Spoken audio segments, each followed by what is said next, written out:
Isa siyang ordinaryo ngunit napaka-propesyonal na mason. Sa gabi, maingat niyang sinuri ang waterproof na pader na kakarepair lang niya para sa isang kliyente noong araw na iyon.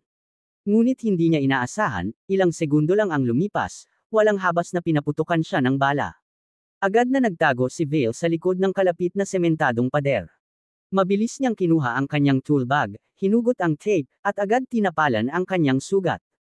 Pagkatapos noon, inihagis ni Vale ang kanyang safety goggles sa lupa at ginamit iyon upang masilip ang mga kilos ng mamamatay tao. Nang magsuri ng paligid ang dalawang assassin, napansin nilang nawala si Vale. Bago pa sila makareact, biglang sumugod si Vale mula sa malayo at pinatumba ang isa gamit ang maso. Habang ipinapakita naman ng natitirang assassin ang kanyang kakayahan sa pag-sniper, sinamantala ni Vale ang pagkakataon, inihagis niya ang kanyang helmet bilang panggulo, at pagkatapos ay malakas na ibinato ang maso papunta sa assassin. Sumugod siya at pinang ito sa lupa, saka mabilis na ginamit ang dala niyang metro upang sakalin ang kalaban. Pagkatapos noon, hinailan niya ito papunta sa isang sementadong batya at itinulak sa loob. Binuksan ni Vale ang takip ng kalapit na drum ng semento. Habang pinupulot niya ang baril ng assassin, biglang bumangon ang isa pang kalaban mula sa likod. Walang pag-aatubili, tinaas ni Vale ang baril at pinaputukan ito. Biglang may isa pang assassin sa bubong na tumutok ng baril at gumapang papalapit. Agad sinira ni Vale ang pader at sumugod sa kalaban. Wala nang salitaan, nagsimula silang magbakbakan. Mabilis na napulot ni Vale ang isang kutsarang bakal ng mason at sinaksak ng madiin ang kalaban. Ngunit hindi rin basta-basta ang assassin, niyakap siya nito ng mahigpit at ibinangga sa pader na kakarepair lang niya noong araw na iyon. Nagpatuloy ang labanan mula sa bubong hanggang sa kalapit na nakahilig na bubungan. Dahil sa madulas na ulan, muntik na silang parehong mahulog. Sino ang nag-utos sa'yo? Tanong ni Vale. Rodex sends his regards, sagot ng assassin. Sinamantala ni Vale ang pagkakataon at sinuntok ito ng malakas hanggang mahulog. Papasaka pa lang siya pabalik nang biglang maputol ang cable ng elevator. Doon natuklasan na si Vale pala ay dating operatibo ng CIA. Bago siya umalis sa ahensya, siya ang humahawak sa mga dirty work ng gobyerno. Ngunit 6 na buwan na ang nakalipas mula nang bigla siyang magretiro at maging isang profesional na mason. Matapos ayusin ang pader ng kliyente sa araw, nagtungo siya sa bar para magpahinga. Doon, may narinig siyang pamilyar na boses, paglingon niya, si O'Malley pala iyon, ang dati niyang boss sa CIA. Ang pakay ni O'Malley ay kumbensihin si Vale na bumalik sa serbisyo para lutisin ang isang mahirap na kaso. Ilang araw na ang nakalipas, sa Thessaloniki, Greece, pinaslang ang isang babaeng German journalist na may balak ibunyag ang mga sekreto ng CIA. Malinis ang pagkakagawa sa eksena, senyales na sanay at bihasa ang pumatay. Ngunit matapos suriin ang CCTV footage, may nakuhang mahalagang impormasyon si Agent Kate. Nang malinaw niyang makita ang mukha ng assassin, labis siyang nagulat. Agad niya itong iniulat kay O'Malley. Pagkatapos nilang panuurin, pareho silang nabigla, dahil ang assassin ay si Victor Rodek, dating secret operative ng CIA. Dati itong kumikilos bilang tagapamagitan ng Russian mafia sa Greece, ngunit pinatay ito 18 buwan na ang nakalipas dahil tumangging sumunod sa isang misyon. Ngayon, muling nabuhay at nagpakita si Rodek. Malinaw na may malaking sabuatan sa likod nito, dahil sina Rodek at Vale ay minsang naging magkaibigan, at si Vale mismo ang pumatay sa kanya noon. Kaya napilitan si O'Malley na lapitan si Vale. Nang sabihin ni O'Malley na buhay pa si Rodek, hindi makapaniwala si Vale. Siya mismo ang pumatay kay Rodek sa kanyang mga kamay. Akala niya, ginagawa lang ito ni O'Malley para pahirapan siya. Ngunit inilapag ni O'Malley ang isang file sa mesa, pag-aari ito ng isang lalaking nagngangalang Popov, isang kilalang Russian smuggler. Sa panahon ng pagiging ahente ni Vale, madalas siyang humarap sa ganitong uri ng mga tao. Idinagdag ni Kate na namatay na si Popov sa isang shipwreck 2 taon na ang nakalipas. Ngunit katabi ng bangkay ng babaeng journalist, may lumabas na litrato ni Popov, at eksaktong pareho ito sa litratong ginamit ng CIA noon nang italaga ang misyon kay Rodek. Ang biglaang paglitaw ng larawan ay nagpapatunay ng isang bagay, buhay pa si Rodek. Pinaniniwalaan nilang ang dahilan ng pagpatay ni Rodek sa journalist ay upang ipahamak ang CIA. Dahil si Vale mismo ang pumatay kay Rodek noon, ipinasya ni O'Malley na si Vale at Kate ang magsasama para pumunta sa Greece, alamin ang katotohanan, at tuluyang wakasan si Rodek. Isa pa, ito ay top secret mission, kailangang kumilos silang hindi napapansin ng pamahalaan ng Greece at ng Interpol. Ngunit nanindigan pa rin si Vale na patay na si Rodek. Ayaw na niyang madawit muli sa mga operasyon ng CIA, kaya tumayo siya at umalis. Pagbalik niya sa construction site ng gabing iyon upang silipin ang kanyang trabaho, naganap ang Bar-Ilan na nakita sa simula ng pelikula. Doon tuluyang naniwala si Vale na buhay nga si Rodek, at siya na ang susunod na target. Kinaumagahan, agad niyang hinanap si Kate, handang sumama sa Greece upang tapusin na mismo ang gulong ito. Ngunit syempre, hindi pa rin niya nakalimutang dalhin ang kanyang toolbag ng Mason. Sa eroplano, agad yumuko si Vale at nakatulog. Samantala, habang binabasa ni Kate ang file ni Rodex, natuklasan niyang may asawa pala ito at isang magandang anak na babae. Ngunit parehong malagim ang sinapit ng mag-ina ni Rodex, malinaw na sila ay brutal na pinaslang. Pagdating nila sa Greece, nagtungo ang dalawa sa isang lumang pabrika sa labas ng syudad. Pagbaba nila ng sasakyan, nakita ni Vale ang isang lalaking may mahabang buhok at labis siyang natuwa. Mahigpit silang nagyakap. Ipinakilala ni Vale ang lalaki bilang si Patricio, isang dating kasamahan niya sa mga misyon. Si Patricio ang nag-alaga sa aso ni Vale mula nang magretiro ito. Nang makita ni Kate ang aso, nagulat siya dahil may allergy siya sa balahibo ng aso. Upang matiyak na maayos ang magiging takbo ng misyon, maingat na inihanda ni Patricio ang mga kinakailangang armas para sa kanilang dalawa. Pagkatapos noon, nagkunwaring mag-asawa sina Vale at Kate bilang bahagi ng kanilang operasyon. Bago sila umalis, binigyan din sila ni Patricio ng isang 550 horsepower na supercar na may espesyal na pinatibay na chassis at front bumper. Sa tulong ng sasakyang iyon, parang tigre na binigyan ng pakpak, ang magiging galaw nila. Pagbalik nila sa hotel, sinabi ni Vale kay Kate na mag-shower at maghanda muna dahil may ilang bagay pa siyang kailangang asikasuhin. Ngunit habang naliligo si Kate, palihim na pumunta si Vale sa simbahan. Naglagay siya ng 3 kandila sa isang incense burner, tila nagsasagawa ng memorial. Habang nag-aalay siya, nagbalik sa isip ni Vale ang mga alaala ng malalapit na sandali niya kasama ang pamilya ni Rodex. Pagkatapos noon, lihim niyang inilagay ang isang cellphone sa heating system ng simbahan, tila alam niyang may taong darating upang kunin iyon. Paglabas niya ng simbahan, nagtungo siya kay Ty, ang kinatawan ng CIA sa Greece, at isinalaysay ang lahat ng impormasyong kanyang nakalap. Lubos na nagulat si Ty matapos marinig iyon, dahil bilang tagapamahala ng operasyon sa Greece, wala siyang kaalam-alam tungkol sa bagay na iyon. Pinaghinalaan nilang may mole, o especially iya sa loob ng organisasyon. Malamang ay may tinatagong malalim na sekreto si Rodex. Doon ibinunyag ni Vale ang totoong dahilan niya. Sinabi niyang noong mga panahon na magkasama pa sila ni Rodex sa mga misyon, madalas silang kumuha ng lokal na lalaking nagngangalang Steen upang gumawa ng maruruming gawain. Ngayon, kailangan niyang hanapin si Steen. Sinabi ni Ty na nagbago na si Steen at nagmamay-ari na ngayon ng isang club sa tabing dagat. Pagkarinig nito, agad nagtungo si Vale sa beach club. Hindi na si Steen ang dati niyang siga, isa na itong makapangyarihang negosyante. Laking gulat din ni Steen nang makita si Vale, dahil 5 taon na ang lumipas mula nang huli silang nagtrabaho para sa isa't isa. Alam niyang ang pagdating ni Vale ay hindi magdadala ng mabuting balita.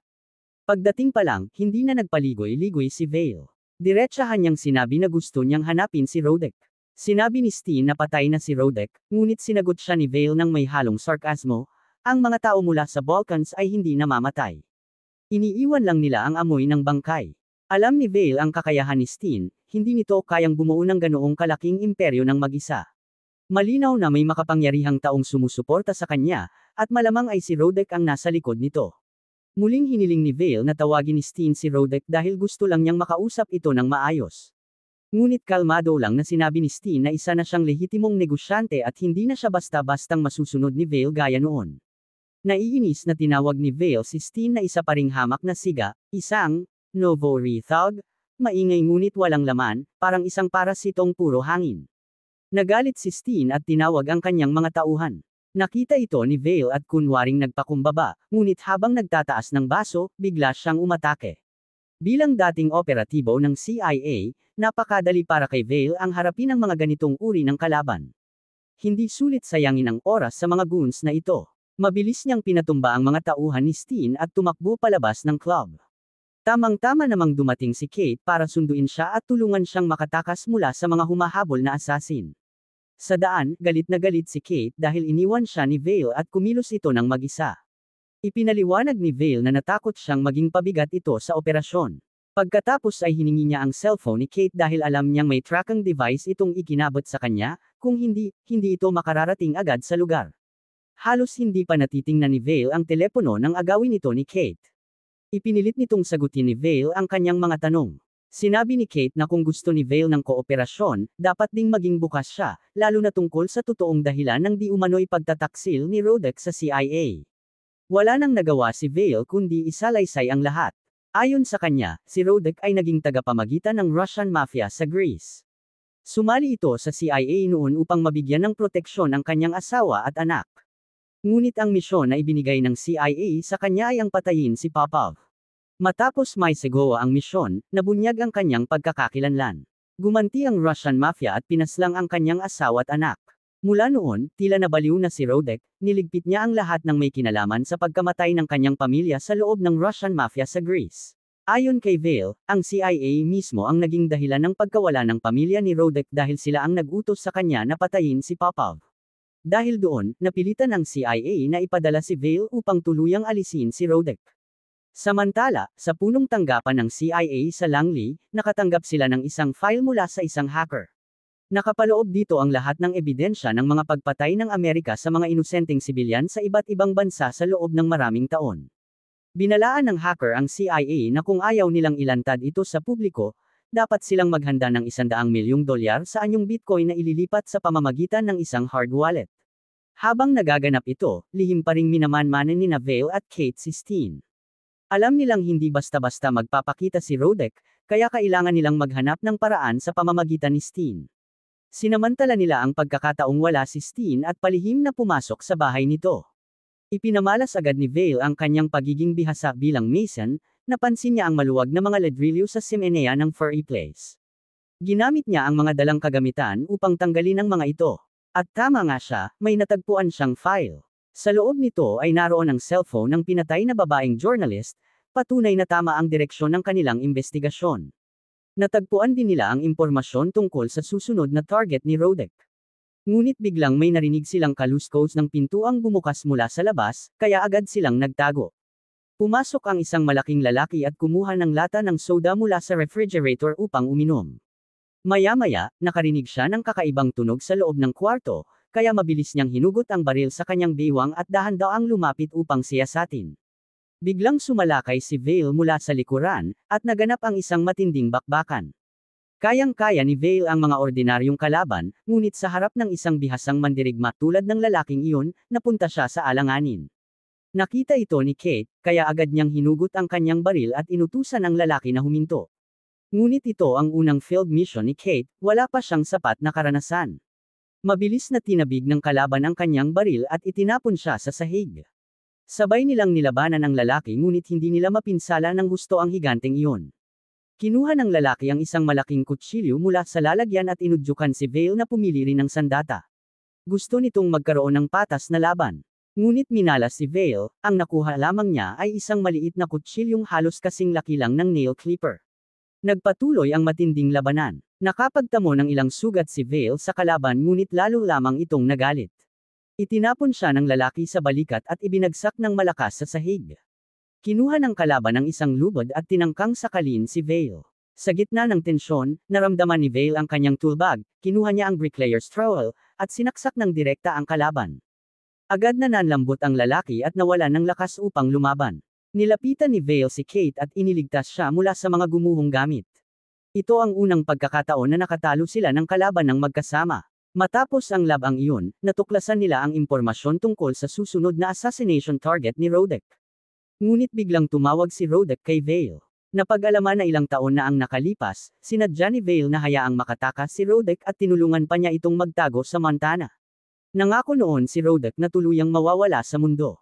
Ngunit kalaunan, nang magsagawa ng sarili niyang pagsisiyasat si Rodek, natuklasan niyang pinaslang ng Russian Mafia ang kanyang pamilya dahil sinadya ng CIA na ibunyag ang kanyang pagkakakilanlan bilang ahente. Dahil dito, tuluyan siyang nasaroon ng isip at nagsimulang pumatay ng mga taong tumututol sa CIA, habang isinisisi sa CIA ang mga krimen upang sila ang mapagbintangan. Habang nag-uusap pa sila, isang grupo ng mga nagpoprotesta ang lumitaw sa kalye. Kalaunan, nagbanggaan ang grupong ito sa isa pang grupo, at nagkaroon ng kaguluhan. Sinubukang hanapin ni Vale si Rodek, ngunit nang makalapit siya, napagtanto niyang nagkamali siya ng tao. Samantala, sinamantala ni Rodek ang gulo upang lapitan ng palihim ang kanyang target. Nang marinig ni Vale ang mga putok ng baril, agad siyang tumakbo at pinaputukan si Rodek, dahilan upang mahulog ito mula sa motorsiklong sinasakyan. Gayunpaman, nakatakas pa rin si Rodek. Mula sa mga pahiwatig na iniwan ni Rodek, napagdesisyonan ni Vale na ang traidor sa loob ng CIA ang siyang nagbibigay ng listahan ng mga target kay Rodek. Dahil dito, agad silang bumalik sa CIA headquarters upang iulat ang lahat. Ngunit sa puntong ito, biglang nagbago ng ugali si Ali dahil sa banta mula sa hacker. Nagpasya siyang alisin si Vale sa laro at hayaang si Kate na lang ang maghatid ng hard wallet mag-isa. Pagdating ni Kate sa itinakdang lugar ng pagkikita, biglang lumitaw si Vale at pinigilan siya. Matapos ang mga karanasang pinagdaanan nila sa panganib, nalaman ni Kate ang malungkot na kwento ni Rodex mula kay Vale. Sa puso niya, nagsimula na siyang maghinala na maaaring si O'Malley mismo ang traidor. Kaya nagpasya siyang pumanig kay Vale. At sa gayon, si Kate ang naging taga-suporta sa labas habang si Vale naman ang kumuha ng hard wallet para sa palitan. Pagdating ni Vale sa lihim na silid, nakita niya ang isang computer sa mesa. Isinaksak niya ang hard wallet na dinala ni Kate sa port ng computer at nagsimula ang paglipat ng cryptocurrency. Lumitaw rin sa screen ang video call ni Rodex. Sinabihan ni Vale si Rodek na may pagkakataon pa siyang magbago kung titigil siya ngayon. Ngunit hindi na nagpatinag si Rodek. Ilang taon na ang nakalipas nang tanggihan niyang patayin ang Greek Foreign Minister at dahil dito ay pinaghigantihan siya ng CIA. Ngayon, determinado siyang tapusin ang pagpaslang na ito at ilantad ang lahat ng krimen ng CIA. Gusto niyang ipakita sa mundo ang tunay na kasamaan ng organisasyon. Pagkatapos niyang sabihin iyon, ibinaba niya ang tawag. Natapos ang transaksyon, at sa parehong sandali, automatikong nagsara ang pinto ng lihim na silid. Napansin ni Vale na may kakaiba. Sinubukan niyang buksan ang pinto ngunit hindi ito bumubukas. Doon niya nakita ang isang time bomb sa ilalim ng mesa, at mahigit 20 segundo na lang ang natitira. Mabilis niyang itinumba ang mesa, itinulak iyon papunta sa pinto, at tumakbo sa tagwan habang damapa sa sahig. Pagkalipas ng pagsabog, gumapang siya palabas at nakita si Rodek na dumaraan sakay ng kotse. Agad ding dumating si Kate sakay ng kanilang supercar. Nagkasundo silang habulin si Rod. Matapos dumaan sa ilang makitid na eskinita, nang halos mawala na nila ito, minanyebra ni Vale ang sasakyan diretso sa pader upang harangan ang daan ni Rodex. Ngunit paglapit niya, bigla nang nawala si Rodek. Alam ni Vale ang pakay nito, kaya dali-dali siyang pumunta sa Central Square ng lungsod. Dahil sa mga oras na iyon, nakatakdang magsalita roon ang Greek Foreign Minister upang kondenahin ang CIA sa mga pamamaslang sa mga sibilyan. Mula sa malayo, nakita ni Vale si Rodex na nakatayo sa mataas na platform, nakadamit bilang reporter na may dalang kamera, ngunit may baril sa gilid nito. Upang maiwasan ang gulo sa mga tao, dinampot ni Vale ang isang malaking martilyo.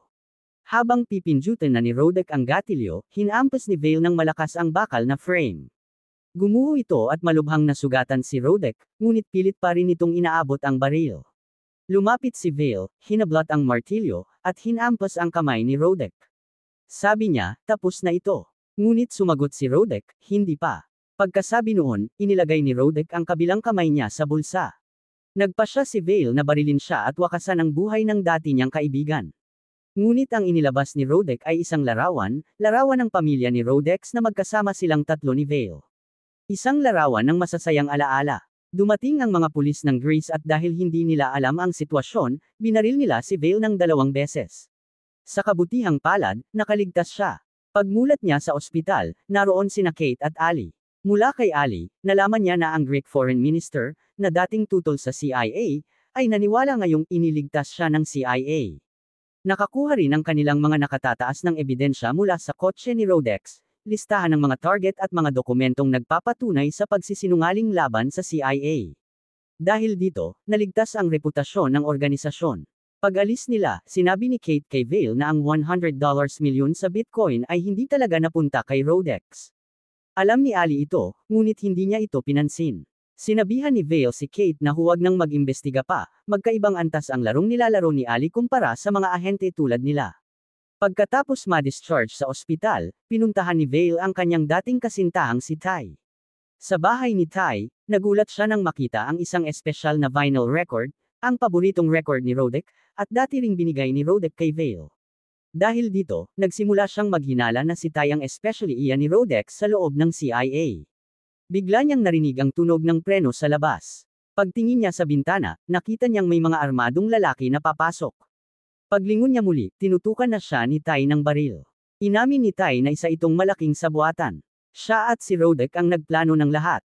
Dumating si Rodek sa kanya at tinakot ang buhay niya, kaya napilitan siyang makipagtulungan.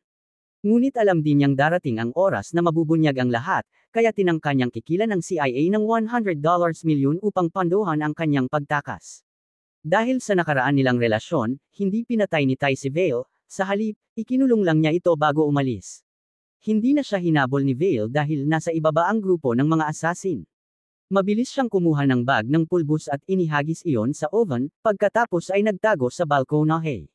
Pagpasok ng mga assassin, wala na si Vale. Nakita nila ang oven na may ingay, kaya nilapitan nila ito. Pagbukas nila, biglang sumabog ang malakas na pagsabog. Naitapon palabas ng gusali si Vale dahil sa lakas ng pagsabog. Habang si Tai ay papatakas na sana, nakita niya si Vale na buhay pa. Dahil desperado, pinaharurot niya ang kotse papunta kay Vale. Pero sa tamang oras, dumating si Kate at pinaputukan ang kotse ni Tai. Tumagos ang bala sa windshield at tinapos ang buhay ni Tai. Pagkatapos noon, tinulungan ni Kate si Vale na makaalis sa lugar. Sa huling bahagi ng pelikula, tinanggihan ni Kate ang promosyon at dagdag sahod mula sa kanyang mga superior. Dinala niya ang aso ni Vale, pinatugtog ang kantang paborito nito, at tuluyang iniwan ang CIA. Samantalang si Vale naman, sa kasamaang palad, ay kailangang bumalik sa trabaho, upang ayusin muli ang pader na nasira sa kanilang labanan. Dito nagtatapos ang kwento ngayon. Maraming salamat sa panunood. Ano sa tingin ninyo sa pelikulang ito? Ay comment nyo sa ibaba.